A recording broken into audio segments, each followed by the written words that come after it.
Hay secretos que viajan en silencio durante siglos, y uno de ellos es tan poderoso que, cuando finalmente cruzó fronteras, hizo que hasta Harvard intentara desesperadamente copiarlo.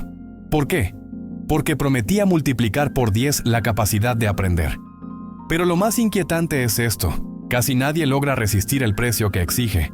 Quédate, porque en unos minutos voy a revelarte la razón exacta por la que este ritual japonés fue considerado casi prohibido fuera de Asia. Yo era como cualquiera. Creía que estudiar más horas equivalía a aprender más. Pasaba noches enteras subrayando páginas, llenando cuadernos de apuntes, confiando en que la acumulación de esfuerzo sería suficiente. Pero déjame preguntarte, ¿alguna vez pasaste una noche entera frente a un libro y al día siguiente no recordabas casi nada? Eu también.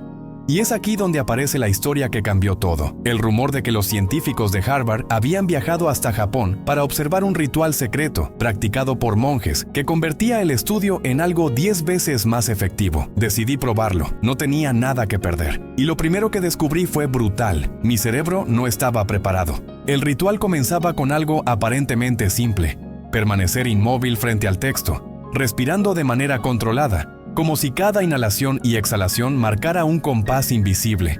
¿Fácil? Intenta hacerlo ahora mismo, apenas 5 minutos. Lo que vas a sentir es exactamente lo que yo sentí: una rebelión de la mente. Al minuto 5 ya estaba desesperado.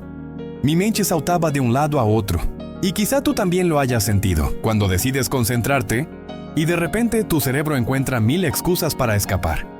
Recordaba tareas atrasadas, mensajes pendientes, pensamientos incómodos. Era como si mi propio cuerpo quisiera expulsarme de esa quietud. Y aquí está lo perturbador: los monjes japoneses habían convertido esa incomodidad en un arma, en la puerta de entrada hacia la concentración absoluta. Mientras yo luchaba con mi caos interno, descubrí lo que Harvard había intentado medir con electrodos. Durante el ritual, el cerebro entraba en un estado llamado teta. En ese estado, la información se absorbía con una velocidad casi antinatural. Pero aquí va un detalle que nunca aparece en los informes. La mayoría de los estudiantes americanos que intentaron replicarlo desistieron en menos de 3 días. ¿Por qué? Aguanta un poco más, porque en breve te mostraré la razón incómoda que Harvard nunca publicó. Yo también estuve a punto de abandonar. Durante días, cada sesión era un fracaso. El impulso de moverme, de mirar el teléfono, de escapar, era más fuerte que yo.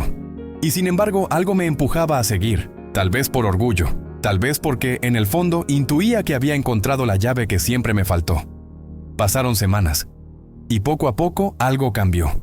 Mi respiración se volvió más lenta, el ruido mental más débil. Las distracciones seguían apareciendo, pero ya no tenían poder. Era como si mi cerebro hubiera entendido que la resistencia era inútil. Y entonces ocurrió lo inesperado. Un día, al terminar una sesión, sentí que había absorbido cada línea del texto frente a mí. No necesitaba repasos, no necesitaba esquemas. La información estaba ahí, clara, disponible.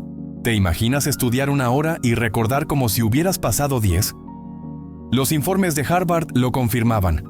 Durante ese estado, el cerebro fortalecía conexiones entre el hipocampo y la corteza prefrontal, consolidando recuerdos de manera extraordinaria. Pero lo que más me impresionó fue algo que no se mide con electrodos. Los japoneses no veían el estudio como acumulación de datos. Lo veían como disciplina espiritual. Para ellos, recordar no era el objetivo. Era apenas un efecto secundario de algo mayor, la conquista de uno mismo. Y aquí entendí el secreto que Harvard jamás pudo copiar. Podían replicar condiciones externas, laboratorios, experimentos, pero había un elemento intangible que nunca podrían trasladar: la dimensión invisible del ritual. Déjame decirlo con claridad: el ritual no funcionaba porque era mágico. Funcionaba porque obligaba a cada persona a enfrentarse con su propio caos interno. Y eso duele. Por eso la mayoría abandonaba. Porque no todos están dispuestos a quedarse en silencio y escuchar su propia tormenta mental. Ese fue el golpe de realidad que me transformó. El ritual no era un atajo para memorizar más rápido. Era una prueba brutal para descubrir si yo estaba dispuesto a pagar el precio de la verdadera concentración.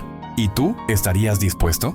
A partir de ahí, mi vida académica cambió. Lo que antes me tomaba 5 horas, ahora lo resolvía en 1. recordaba con una claridad que me parecía imposible. Y lo más sorprendente, lo hacía sin ansiedad. El silencio, que al principio era tortura, se convirtió en mi refugio. Pero aquí viene lo que nadie espera. La mayor recompensa no estuvo en mis notas ni en los exámenes. Estuvo en algo mucho más íntimo. El ritual me mostró que cada día enfrentamos pequeñas batallas invisibles. Cuando decides concentrarte, tu mente te lanza 1000 distracciones. Cuando decides avanzar, aparecen excusas. El ritual me enseñó que si puedes dominar esa batalla interna, puedes dominar cualquier cosa. Hoy puedo decirlo sin miedo. Este ritual japonés me enseñó más sobre mí que cualquier libro. Me mostró que la verdadera fuerza no está en acumular información, sino en aprender a usar la mente como un espejo. Un espejo que a veces incomoda, pero que siempre revela la verdad. Harvard intentó copiarlo y fracasó. Porque lo que define este ritual no es la técnica, es el coraje. El coraje de enfrentar la incomodidad, de resistir el caos interno, de elegir el silencio en un mundo que no deja de gritar. La mayoría seguirá buscando fórmulas rápidas, apps milagrosas, resúmenes instantáneos, cursos que prometen memorizar 1000 palabras en una semana. Y está bien, pero unos pocos entenderán el secreto. Y esos pocos descubrirán que la verdadera velocidad está en la calma, que el aprendizaje no depende de horas, sino de estados mentales. El ritual japonés no es un mito, no es una moda pasajera. Es un lembrete brutal de que, no final, a batalla no está en Harvard, está dentro de você. Y antes de cerrar este video, déjame lanzarte un desafío. ¿Te atreves a probarlo esta misma semana? Porque quien enfrenta ese espello descubre que estudiar Chis Tenno es un sueño, es una decisión.